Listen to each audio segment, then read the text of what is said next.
Mga miyembro naman sa isa ka organisasyon nag-abot diri sa Pilipinas para magpalab-ot sang bulig. Magluwas nga sila ang nakabulig na, abaw, silang nag-enjoy pa. Aton, sila kilalahon sa Spotlight. Hi mga kapuso, welcome back. You're still watching GMA Regional TV Early Edition. This morning mga kapuso, let's discuss what Harvard Philippine Forum is all about. And let's get inspired sa kabuhi sang aton mga bisita, mga alamon ni sila mga kapuso. With us this morning are Miggy Antonio Kiganyap, Francis Puente, together with Marky Antonio. Hi guys! Welcome to GMA Regional TV Early Edition. Say hi first sa ating mga kapuso viewers across the region Western Visayas. Good morning, may aga! May umaga! May umaga! We're very much interested in learning more about the Harvard Philippine Forum this morning. Can you tell us about its objectives and how did it begin?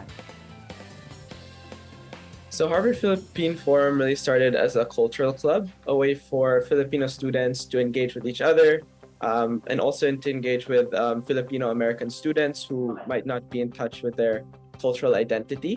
But since then, it's sort of molded and evolved. At the moment, Harvard Philippine Forum is more than just a cultural organization. Nice, good to hear those things. We're very much confident that you had fun on your week-long trip to the Philippines for your community service and education partnerships and programs. How was it like to experience working with, of course, fellow Filipinos? Anyone can answer.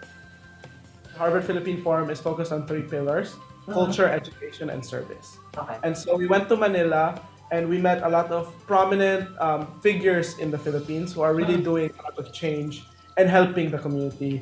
Okay. So I think it was very eye-opening to all of us, especially in the Manila leg. So then after Manila, we went straight to Dumaguete.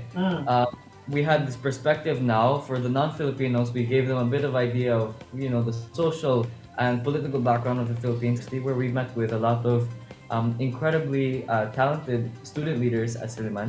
From there, we also had some service with Silliman Water, where we went to visit low-income barangays, and we met with families. I got to know their stories and got to know them at a more personal level. And from there, we went to Kalibo Aklan, where we had about 2 days to experience Ati-Atihan. So our group got to go out on the street and see the parades and just to participate and see the colors and dance with other Filipinos on the streets. For several of us, that was the highlight of our trip. But additionally, we had a service mission with the Philippine Medical Association of New England with an Aita village near Kalibo. You had stops in Aklan, Bacolod City, here in the City of Smiles. And syempre, a while ago you mentioned Boracay. What did you learn about the cultures of these islands? And please share to our kapuso about your experience there. Yeah, so Boracay Islands, we were only there for really 2 days. And getting to see everything prior to then and getting to learn about the whole political and economic context.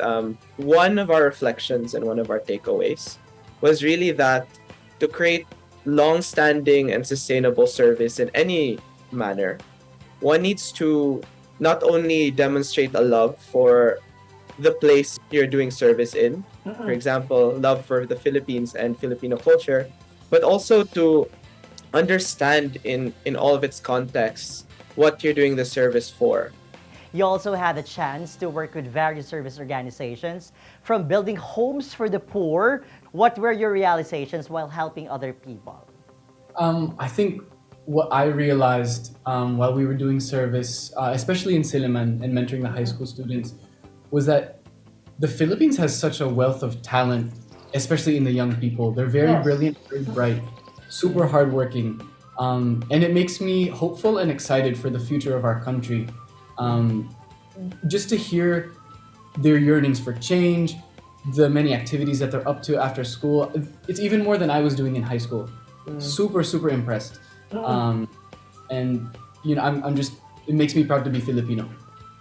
We had a press conference in Visayas. One thing that was pointed out was to really get the sense of the culture, you have to immerse yourself in it.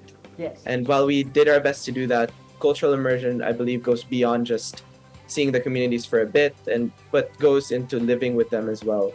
and working for them in an extended context. And so I'd like to think of this trip as not the end and accomplishing a goal, Yeah. but the beginning. And so the goal was to launch a connection between our members and the Philippines, a connection that hopefully will last a long time beyond just the confines of our trip. Thank you so much for sharing your time with us this morning. God bless you. God bless your initiative. Maayong aga. Halong gid pirme. Maraming salamat. Maraming salamat. Thank you for having us.